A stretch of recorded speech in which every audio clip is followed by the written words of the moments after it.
The term serial killer did not even exist in the 1930s, but it perfectly describes the unknown madman known as the Torso Murderer, the Mad Butcher, and Phantom of Kingsbury Run.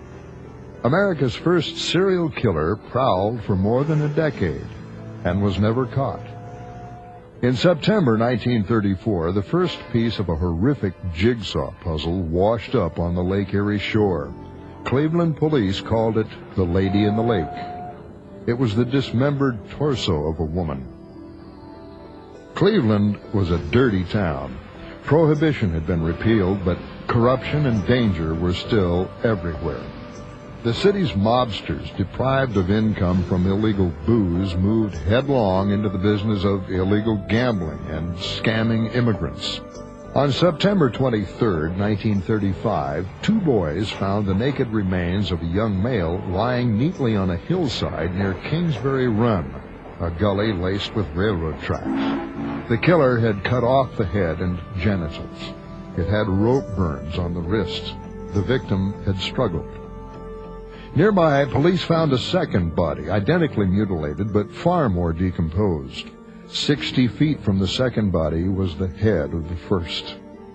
The young man was Edward Andrassy, a bisexual petty criminal with a record of pimping, petty violence, and selling pornography.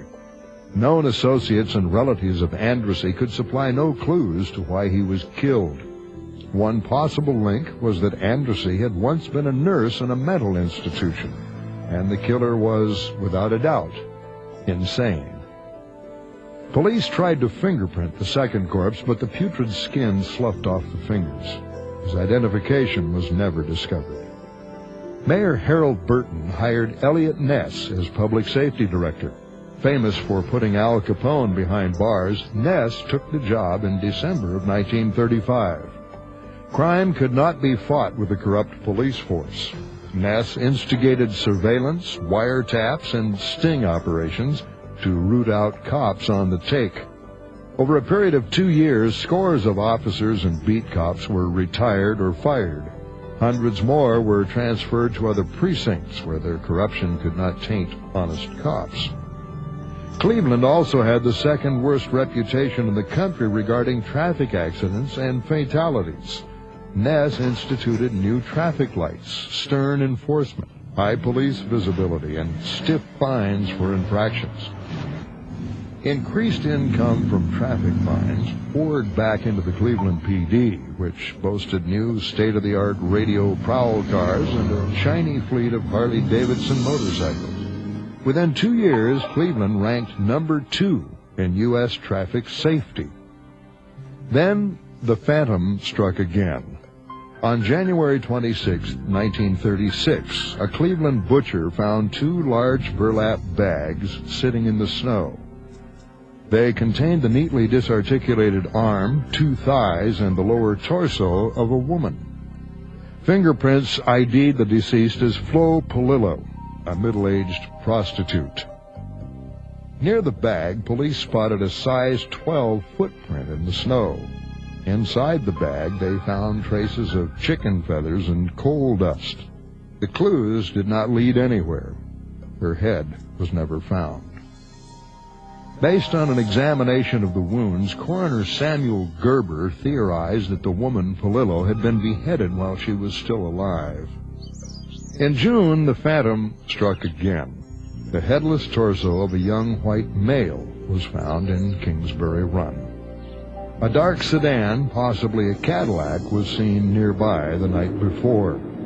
This body had distinctive tattoos and still had its hands, yet the FBI fingerprint index came up negative.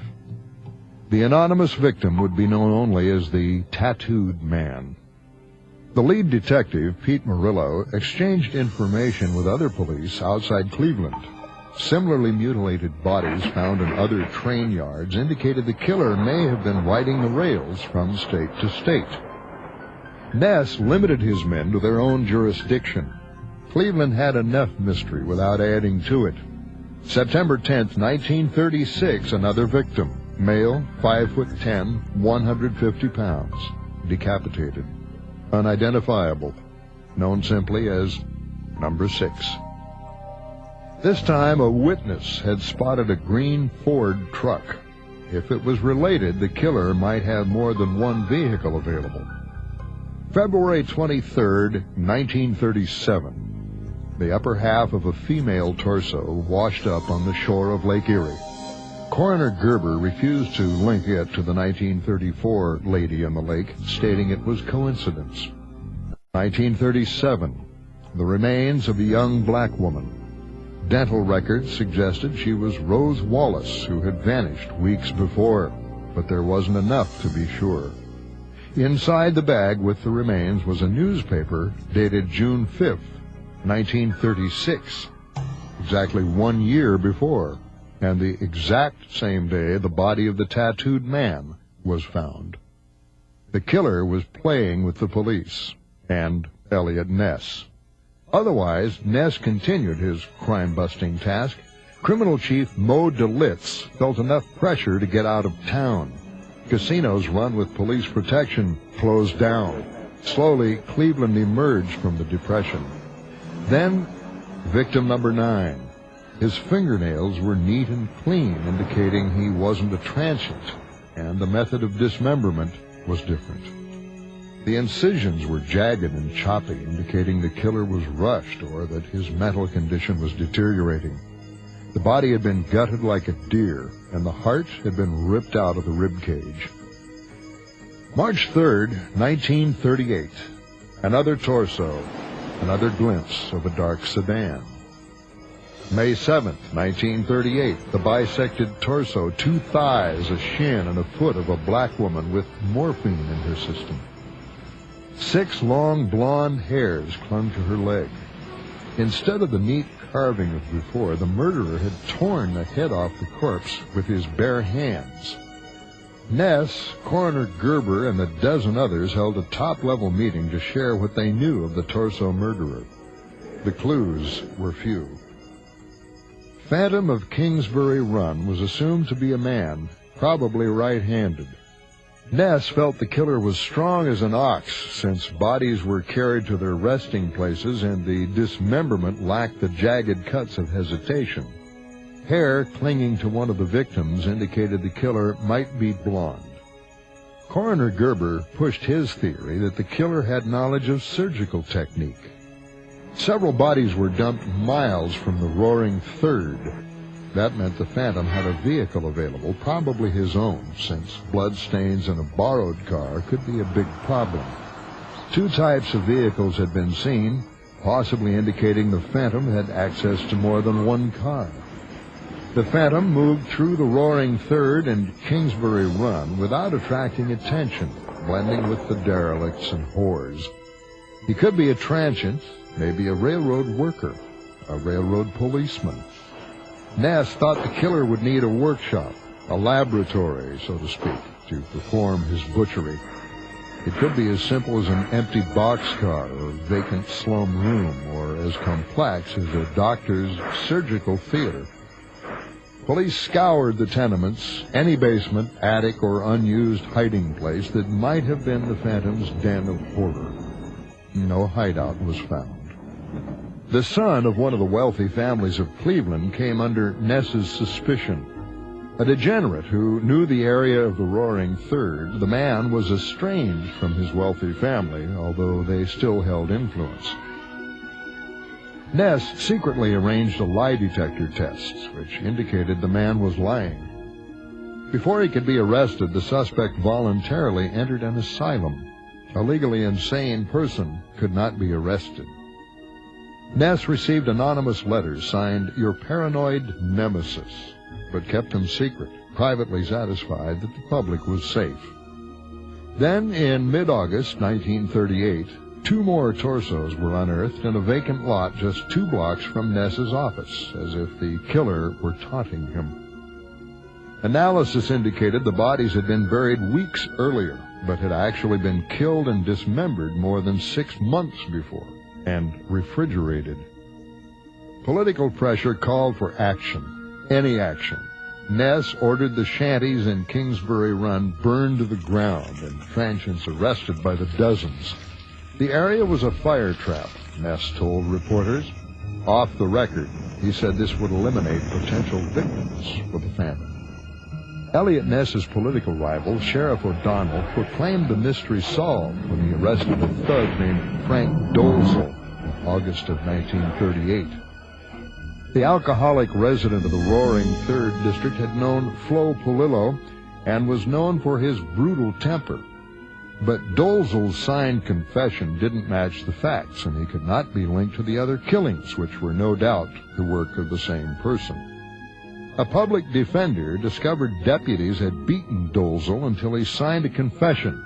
Suspiciously, Dolezal was found hanging in his cell. Yet the murders abruptly stopped. No further bodies were found in the Cleveland area that could be attributed to the Mad Butcher. Slowly, the Torso killer began to slip from memory as the city emerged from the Depression. Divorce took some of the shine off the Ness halo. Now a frequent visitor to nightclubs, Ness began drinking. In 1940, 3 corpses were discovered in abandoned boxcars in a Pennsylvania freight yard. 2 males, 1 female. Murillo was sure they bore the signature of the Phantom of Kingsbury Run. They had been beheaded. Decay indicated they'd been there for quite some time. Carved on one torso was the cryptic word Nazi with the Z written backward. And one of the males was a transient named James Nicholson of Cleveland. Eliot Ness patiently disagreed with Detective Murillo's theory that the Phantom might have been responsible for more than 50 unsolved homicides from coast to coast. Long after retirement, Murillo continued his hunt. Ness never told Murillo or anyone in Cleveland why he felt the case was closed. What Eliot Ness himself never realized was a quirk in the state law. A person voluntarily committed to an asylum can leave whenever he wants. Ness was now a divorced, middle-aged politician with a drinking problem. Losing a race for mayor of Cleveland in 1947, he drifted into obscurity. He died of a heart attack 10 years later, at the age of 54, 5 months before The Untouchables was published. The book inspired the popular Robert Stack TV series, which ran for 4 years, and the 1987 Kevin Costner remake. In death, Eliot Ness became more famous than in life.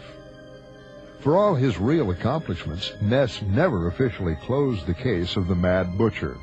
The Phantom of Kingsbury Run remained the one that got away.